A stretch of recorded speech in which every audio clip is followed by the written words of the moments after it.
It's all eyes on Piers Morgan show Gervonta Tank Davis and Jake Paul finally face each other. Two worlds collide.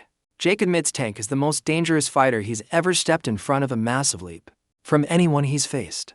But Tank doesn't flinch. No trash talk, no nerves, just calm destruction in his voice. He says fans will see a version of him they've never seen before, faster, stronger, and colder when the lights hit on fight night. Sharper, just my focus gotta be blazing that night. It's just me and him in that ring. All in all, be better. I saw 8 to 10 rounds is what you thinking, and I also saw I think I saw 6 rounds is what you thinking. I could be wrong. 7 or 8. Yeah, it's right 7 or around 8, there. yeah. How you pick that number? Like, how do you pick what round it's gonna be? First, his skills, the moment. Yeah. I don't know how durable he is. Mhm. I don't know. I just don't know just yet. But I know if I can get him where I want him, Yeah. that's how long it's gonna take. Yeah. Yeah. To be a good beating. Do you understand the magnitude of this fight? Do you understand how important this fight is to the boxing game, to the sport? I think I do, but I don't think that he knows.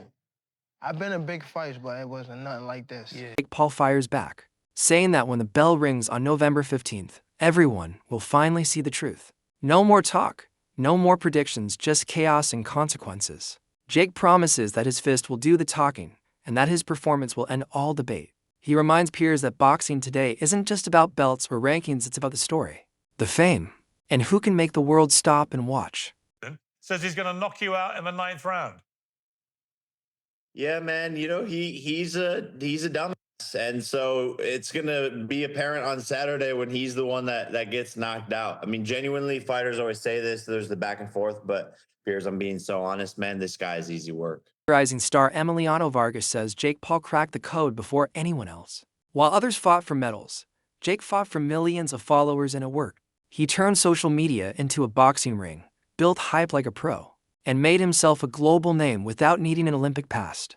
But Vargas warns that the danger is real. Fame fades fast, but respect in boxing is earned in blood. The new generation loves the drama, but the old school will always demand honor and heart. To me, not in basketball terms, just such a funny internet comment. But explain this to me like a third grader. What is an exhibition fight? I don't even know, bro. I'm gonna be real with you. All I know is that Jake is making, I don't, goddamn. But when they say look, God bless Jake, bro, because this is what he figured out. He figured out this. He figured out boxing is all about attention. 100%. And he went from Disney to, you know, getting paid. What I told you, world champions that have dedicated their whole life to this sport, Yeah. they will never get paid. Not even a percentage of what he's making. Yeah. But because attention brings dollars. It doesn't matter if it's a podcast, if it's a movie premiere, if it's boxing. If there's no attention on it, you're not going to make no money from it. This is like the WNBA conference. That's For why sure. they don't make the money, because they don't have the attention. No, for sure. I was at the WNBA yesterday.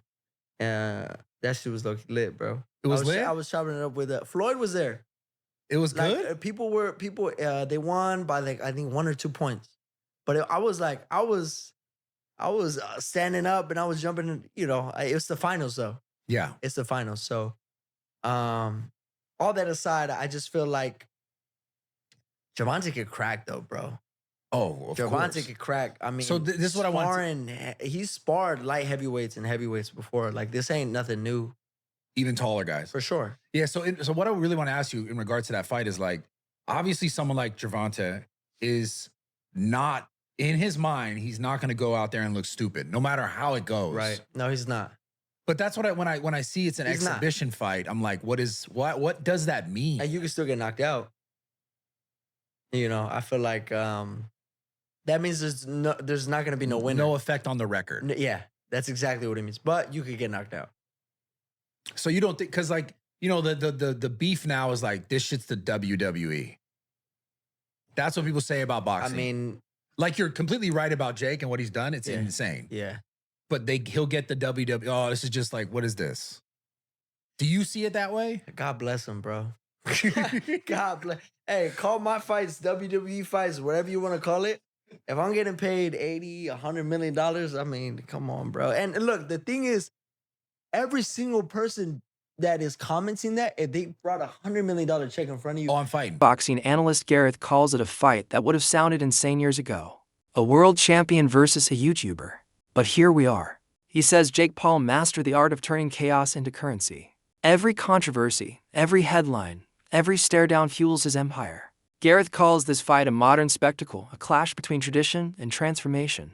Some fans call it a circus. Others call it evolution, but one thing's certain. Jake Paul made the impossible possible. Marry up all this. Well, there's an end game and a bookend to what Jake Paul's doing, and I think he's getting very close to the bone with this one because it doesn't really work. It's the biggest freak show so far. Like you say, Gervonta is not in everybody's list, but he's there or thereabouts in the pound for pound list. I mean, since the Lamont Roach fight, people have been down on him a little bit more. You know, a lot of people might have lost that fight. You know, obviously his troubles and travails away from the ring have meant that, you know, people are starting to question at 33 now, is he? No, I don't even think he's that. 31. I think it's 31 max, 31. yeah. But they're beginning to question his validity. But yeah. Go on. 31, yeah?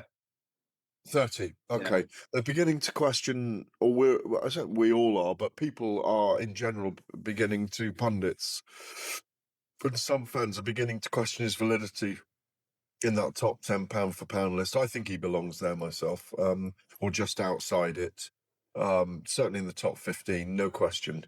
Maybe top 13. I think I've got him. I think I had him at 11 or 12, but might have done a list on Saturday night. And obviously, we want to see him in the ring with Shakur Stevenson. It's the big fight. So, or even in Naoya Inoue at some point, which is a fantasy matchup that I remember dreaming about around the same time I was dreaming about Terence Crawford and Saul Canelo Alvarez a couple of years ago. Greg steps in to remind everyone Tank didn't get here by luck or clicks. He earned it the hard way, knockout by knockout, division by division. Reg says Tank's journey is what real boxing looks like: pain, pressure, and perfection. Now he's at the top, and people call him a sellout for chasing money. Reg laughs. He says Tank has earned the right to secure his legacy and his life. He's not avoiding challenges, Reg says. He is the challenge. I mean, especially Tank been talking about retiring, so why not get the bag and then go about your business if that's your plan? I mean, if that's your plan to retire, then go get the bag and then go about your business. You ain't doing nothing wrong. I'm not against it. You got some people that are very critical, Tank. Does it make sense depending on what you're in boxing for? Because you got some people that want to fight the best. You got some people that want the accolades, the belts, the undisputed. And you got some people that just came in this game like, look, I'm trying to get my family out of poverty and give us generational wealth. Does it all depend on what you decided to box for? Well, Tank accomplished a lot at a young age.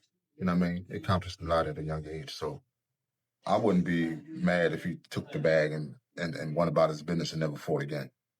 I mean, plus, look at some of the things that he's going through. You know what I'm saying? So, a lot of that can affect you as well. You know what I'm saying? Like when you're trying to be in this game. So, I think, get the bag and go. That's your plan. Get the bag and go. For me, of course, I wanted to see him fight Shakur. I wanted to see him fight Devin. Yeah, we all wanted to see him fight.